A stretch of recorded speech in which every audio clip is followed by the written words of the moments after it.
Hello students, welcome to digital teacher ji. आप सभी का डिजिटल टीचर जी में बहुत बहुत स्वागत है। तो जैसा कि आप लोगों को मालूम है कि हम आप लोगों के लिए ऑडिटिंग पर एमसीक्यूज क्वेश्चन लेकर आ रहे हैं। अगर आपने अभी तक बाकी वीडियोस नहीं देखी हैं तो हमारे प्लेलिस्ट में, ऑडिटिंग की प्लेलिस्ट में जाकर आप एमसीक्यूज क्वेश्चंस की प्लेलिस्ट में आप सारी वीडियोस को देख सकते हैं। तो आज का हमारी ये 5वीं वीडियो है, यानी 5वें चैप्टर की। और अगर आपको सारे एमसीक्यूज चाहिए, जितने भी एमसीक्यूज, जो भी इंपॉर्टेंट एमसीक्यूज हैं, अगर सभी चाहिए तो आपको स्क्रीन पर जो नंबर आ रहा है उस पर कॉल करके आप हमसे सभी एमसीक्यूज ले सकते हैं। और विद क्वेश्चन और आंसर दोनों से हम आपको उसकी पीडीएफ प्रोवाइड करा देंगे। उसके लिए आपको हमारे जो स्क्रीन पर नंबर आ रहा है उस नंबर पर कॉल करके संपर्क करना पड़ेगा। तो बिना किसी देरी के शुरू करते हैं आज का चैप्टर। तो हमारा जो आज का चैप्टर है वो है हमारा आंतरिक निरीक्षण एवं आंतरिक नियंत्रण, आंतरिक निरीक्षण और आंतरिक नियंत्रण का। तो हमारा इसका पहला जो क्वेश्चन है वो आपकी स्क्रीन पर दिखाई दे रहा होगा। तो हमारा पहला क्वेश्चन है, क्रय का सर्वमान्य सिद्धांत क्या है? क्रय का सर्वमान्य सिद्धांत क्या है? सबसे अच्छा माल, सबसे सस्ता माल। तो सही ऑप्शन है ऑप्शन नंबर सी, यानी सबसे अच्छा भी होना चाहिए और सबसे सस्ता भी होना चाहिए। हमारा सेकंड क्वेश्चन है, भुगतान का सर्वोत्तम माध्यम है। तो भुगतान का सर्वोत्तम जो माध्यम है वो है हमारा चेक।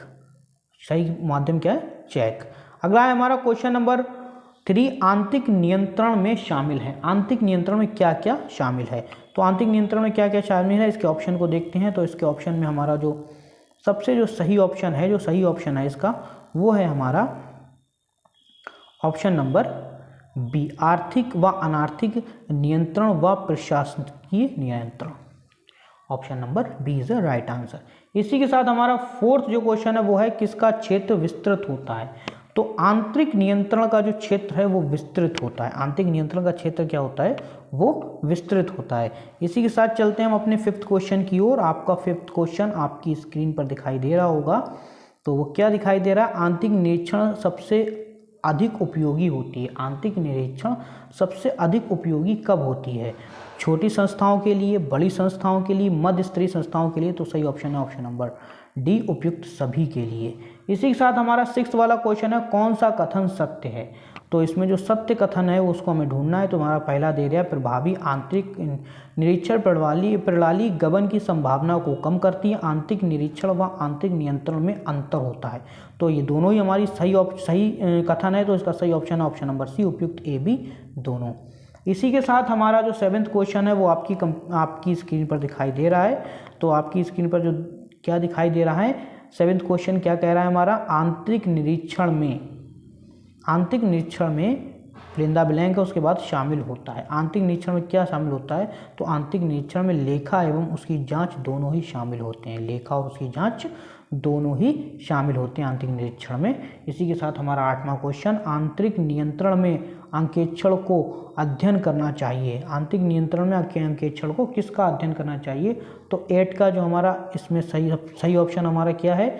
तो इसमें देखो पहला ऑप्शन दे रहा है, निर्माणी प्रक्रियाओं का, व्यापारिक प्रक्रियाओं का, प्रशासकीय प्रक्रियाओं का उपयोग। तो सही ऑप्शन है ऑप्शन नंबर डी, उपयुक्त सभी का अध्ययन करना चाहिए। इसी के साथ हमारा जो 9th क्वेश्चन है वो कुछ इस प्रकार कह रहा है, आंतरिक निरीक्षण लेखा करने के क्या होता है? ऑप्शन नंबर बी, साथ ही प्रारंभ होता है। आंतरिक निरीक्षण लेखा करने के साथ ही प्रारंभ होता है। इस प्रकार ये पूरा सेंटेंस हो जाएगा। इसके बाद हमारा जो 10वां क्वेश्चन है वो फिर से वही है कि निम्न में से कौन सा कथन सत्य है? निम्न में से कौन सा कथन सत्य है? तो पहला कथन हमारा क्या कह रहा है, आंतरिक निरीक्षण की प्रकृति सतत होती है। किसी खास कर्मचारी को कार्य का एक भाग सौंपा जाना चाहिए।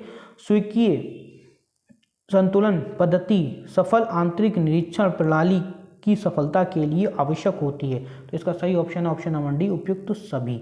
ऑप्शन नंबर जो डी है वो हमारा बिल्कुल क्या है, उपयुक्त सभी वाला ये जो ऑप्शन क्या है ये हमारा बिल्कुल सही ऑप्शन है। इसी के साथ चलते हैं हम अपने 11वें क्वेश्चन की तरफ। तो हमारा जो 11वां क्वेश्चन है वो कुछ इस प्रकार दे रहा है, आपको आपकी स्क्रीन पर दिखाई दे रहा होगा। क्या दे रहा है, आंतरिक निरीक्षण व्यवहार में चालू आंतरिक अंकेक्षण है जो कर्मचारियों द्वारा स्वतः ही किया जाता है, ताकि प्रत्येक व्यक्ति का कार्य स्वतंत्र रूप से दूसरे के द्वारा जांचा जा सके। यह कथन किसके द्वारा लिखा गया है? तो यह कथन किसका है? तो ये जो कथन है वो है हमारा option number B De Paula के अनुसार। किसके द्वारा है? डी पॉला के अनुसार। इसी के साथ हमारा जो 12वां क्वेश्चन है वो कुछ इस प्रकार है, व्यवसाय के कार्यों को कर्मचारी में योग्यता अनुसार बांटने की प्रक्रिया कहलाती है। योग्यता अनुसार बांटने की प्रक्रिया क्या कहलाती है? वो कहलाती है आंतरिक निरीक्षण। Option number B is the right answer. इसी के साथ हमारा 13वां क्वेश्चन हमारा क्या कह रहा है? देखो आपकी स्क्रीन पर आपको दिखाई दे रहा होगा 13वां क्वेश्चन। तो 13वां क्वेश्चन हमारा क्या कह रहा है? 13वां क्वेश्चन हमसे कह रहा है, एक मिनट, तो हमारा 13वां क्वेश्चन हमसे क्या कह रहा है? आंतरिक निरीक्षण का उद्देश्य होता है। आंतरिक निरीक्षण का उद्देश्य क्या होता है? आंतरिक निरीक्षण का उद्देश्य होता है खातों की जांच करना। Option number A is the right answer, खातों की जांच करना। 14वां हमारा क्वेश्चन क्या है? माल की कीमत, खरीद संबंधी शर्तें तथा अन्य बातों के विषय में जानकारी करना कार्य होता है। अन्य विषयों के बारे में जानकारी करने का कार्य क्या होता है? वो होता है क्रय विभाग का। किसका कार्य होता है? क्रय विभाग का कार्य होता है। इसी के साथ हमारा 15वां क्वेश्चन देखो हमारा क्या कह रहा है, आपको आपकी स्क्रीन पर दिखाई दे रहा होगा 15वां क्वेश्चन। तो 15वां क्वेश्चन देखो हमारा क्या कहता है, कौन सा कथन असत्य है? कौन सा कथन असत्य है? तो इसका जो असत्य कथन है वो है ऑप्शन नंबर सी, सामग्री कार्ड प्रत्येक प्रकार की सामग्री के लिए भिन्न भिन्न होने चाहिए।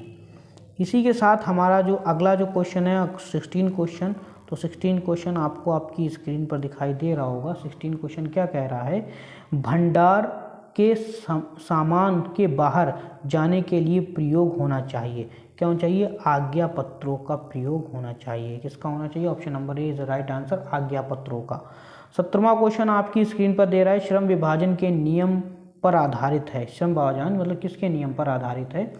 तो क्वेश्चन नंबर 17 का सही ऑप्शन है ऑप्शन नंबर सी, आंतरिक निरीक्षण पर आधारित है। आंतरिक निरीक्षण पर आधारित है। इसी तरह हमारा 18वां क्वेश्चन आपकी स्क्रीन पर है, मजदूरी के लेखे के लिए उपयुक्त है। मजदूरी के लेखे के लिए क्या उपयुक्त है? मजदूरी तालिका। क्या उपयुक्त है? मजदूरी तालिका। Option number B is the right answer. इसी के साथ हमारा 19वां क्वेश्चन आपकी स्क्रीन पर दिखाई दे रहा है। 19वां क्वेश्चन देखो क्या कहता है आपका। तो 19वां क्वेश्चन हमारा कह रहा है, कौन सा कथन सत्य है? कौन सा कथन इसमें सत्य है? तो कौन सा कथन हमारा सत्य है? तो इसमें सही कथन है हमारा, आंतरिक निरीक्षण श्रम विभाजन के सिद्धांत पर आधारित है। तो ये भी कथन हमारा सत्य है। आंतरिक अंकेक्षण संस्था के वेतन भोगी कर्मचारी द्वारा होता है, ये भी सत्य है। तो इसका सही ऑप्शन है option number C, A B दोनों। इसी के साथ हमारा 20वां क्वेश्चन आपकी स्क्रीन पर, आंतरिक नियंत्रण में वे सब उपाय आते हैं जिसके द्वारा व्यवसाय के प्रत्येक पक्ष का नियंत्रण किया जाता है, यह कथन किसका है? तो ये कथन है हमारा option number C, W Big. इसी के साथ हमारा 21वां क्वेश्चन आपकी स्क्रीन पर दे रहा है। तो 21वां क्वेश्चन क्या दे रहा है? आंतरिक नियंत्रण शब्द का प्रयोग होता है। आंतरिक नियंत्रण शब्द का जो प्रयोग होता है वो होता है लेखा नियंत्रण के संदर्भ में, प्रशासनिक नियंत्रण के संदर्भ में। तो उपयुक्त सी वाला क्वेश्चन सही है, उपयुक्त ए बी दोनों के लिए ही प्रयोग होता है। इसी के साथ हमारा 22वां क्वेश्चन है, लेखा नियंत्रण के अंतर्गत शामिल है। लेखा नियंत्रण के अंतर्गत क्या शामिल है? तो लेखा नियंत्रण के अंतर्गत क्या शामिल है? आंतरिक निरीक्षण या आंतरिक अंकेक्षण, तो ये दोनों ही शामिल है। तो सही option number C, A B दोनों। इसी के साथ हमारा 23वां क्वेश्चन आपकी स्क्रीन पर दे रहा है। 23वां क्वेश्चन देखो क्या कह रहा है। 23वां क्वेश्चन कह रहा है, प्रशासनिक नियंत्रण में शामिल है। प्रशासनिक नियंत्रण में क्या शामिल है? तो प्रशासनिक नियंत्रण में उत्पादन नियंत्रण, किस्त नियंत्रण व मूल्य नीति, लागत नियंत्रण, उपयुक्त सभी। तो सही ऑप्शन है इसका ऑप्शन नंबर डी, उपयुक्त सभी शामिल हैं। इसी के साथ हमारा जो 24वां क्वेश्चन है वो आपकी स्क्रीन पर दिखाई दे रहा होगा। 24वां क्वेश्चन क्या कह रहा है? 24वां क्वेश्चन कह रहा है, आंतरिक नियंत्रण एक व्यापक शब्दावली है जो सामान्यतः आंतरिक निरीक्षण एवं आंतरिक अंकेक्षण दोनों को शामिल करती है, यह कथन किस लेखक का है? तो इसका सही ऑप्शन है option number B, H Stettler का है। इसी के साथ हमारा 25वां क्वेश्चन कुछ इस प्रकार कह रहा है, आंतरिक नियंत्रण का आवश्यक तत्व कौन सा है? आंतरिक नियंत्रण का आवश्यक तत्व कौन सा है? तो कार्य विभाजन, कार्य विधि का स्पष्टीकरण, प्रमापों का निर्धारण। तो सही ऑप्शन है ऑप्शन नंबर डी, उपयुक्त सभी। इसी के साथ हमारा जो 26वां क्वेश्चन है वो कुछ इस प्रकार कह रहा है। 26वां क्वेश्चन देखो हमसे क्या कह रहा है, सामान्य प्रशासनिक नियंत्रण शामिल नहीं है, सामान्य प्रशासनिक नियंत्रण में शामिल नहीं है। तो इसका सही ऑप्शन है ऑप्शन नंबर बी, लेखा पद्धति की व्यवस्था को इसमें शामिल नहीं किया गया है। इसी के साथ हमारा 27वां क्वेश्चन है। 27वां क्वेश्चन देखो हम क्या कह रहा है। 27वां क्वेश्चन कह रहा है सामान्य वित्तीय नियंत्रण का भाग है, सामान्य वित्तीय नियंत्रण का भाग है। तो सामान्य वित्तीय नियंत्रण का भाग क्या है? सुव्यवस्थित लेखांकन प्रणाली है। क्या है? सुव्यवस्थित लेखांकन प्रणाली होता है। इसी के साथ हमारा 28वां क्वेश्चन, रोकड़ नियंत्रण की संपूर्ण व्यवस्था को बांटा जाता है। रोकड़ नियंत्रण की संपूर्ण व्यवस्था को जो बांटा जाता है वो उसका सही ऑप्शन है हमारा ऑप्शन नंबर डी, उपयुक्त सभी। कौन कौन से? रोकड़ प्राप्ति की व्यवस्था में, रोकड़ भुगतान की व्यवस्था में, रोकड़ शेष की व्यवस्था में, सभी में कर बांटा जाता है। इसी के पास हमारा 29वां क्वेश्चन, आज का लास्ट सेकंड जो हमारा क्वेश्चन है वो है आंतरिक नियंत्रण का प्रारूप है। आंतरिक नियंत्रण का क्या प्रारूप है? तो आंतरिक नियंत्रण का जो प्रारूप है वो कौन कौन से प्रारूप हैं? हमारा सामान्य नियंत्रण, विनियोग संबंधी नियंत्रण, लेनदार व देनदारों पर नियंत्रण। तो सही ऑप्शन ऑप्शन नंबर डी, उपयुक्त सभी का नियंत्रण हमारा आंतरिक नियंत्रण में आता है। लास्ट क्वेश्चन हमारा 30 क्वेश्चन हमारा दे रहा है हमें, आंतरिक नियंत्रण प्रणाली के संबंध में अंकेक्षण को देखना होता है। अंकेक्षण को क्या देखना होता है? तो इसका सही ऑप्शन है ऑप्शन नंबर डी, यानी क्या क्या देखना होता है? निर्माण, व्यापारिक व व्यावसायिक क्रियाएं देखना होती हैं। अगला पुस्तपालन व लेखाकर्म की पद्धति को देखना होता है। माल रोकड़ के आने जाने की प्रकृति को देखना पड़ता है।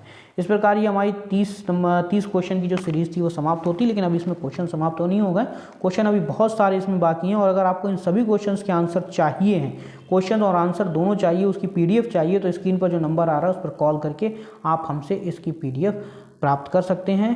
तो मिलते हैं हम जब अगली वीडियो में, तब तक के लिए जय हिंद, जय भारत।